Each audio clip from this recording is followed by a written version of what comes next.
In terms of incidents with animals and people, what we would call some sort of human-animal conflict, it's very rare in this park.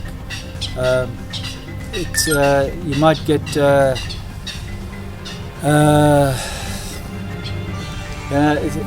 people have this perception because you're in Africa that behind every bush is a lion, behind every tree there's an elephant, and it's not like that. It can be, but it's generally not like that. And generally, animals are scared of humans. You know, we're not part of the system, so that when even if you're driving and you see a zebra right next to the road, it'll carry on grazing because it's used to the vehicles. Step out of the vehicle, the zebra runs away. It doesn't associate the human with the vehicle. But as soon as you break that barrier, the animal is seeing something that it doesn't see regularly, and it gets a fright. We've had incidents with elephants pushing around cars a little bit, and that happens whenever you've got elephants. Elephants also have bad moods, and they've got different types of behavioral things. But we've never had anybody killed or seriously injured in many years. That's good. It just doesn't happen. We get out the vehicle all the time, pick up litter, and tell people not to do something, and I'm still here.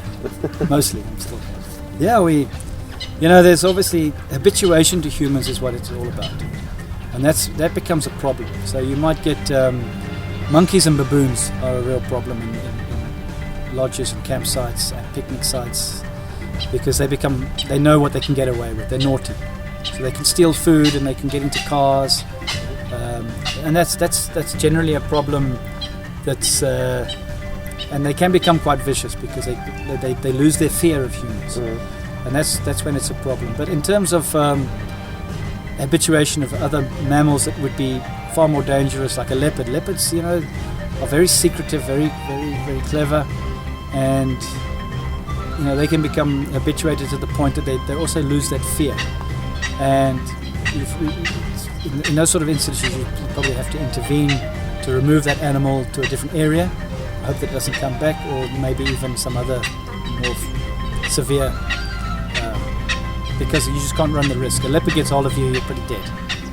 Yeah. There was a recent thing in the Kruger National Park where a leopard got into a staff camp and killed a child.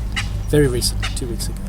But it's rare, but it can happen, and you've got to be aware of habituation and where you need to draw the line and say, well, that habituation's gone too far. But generally it's monkeys and baboons that are sort of a hassle.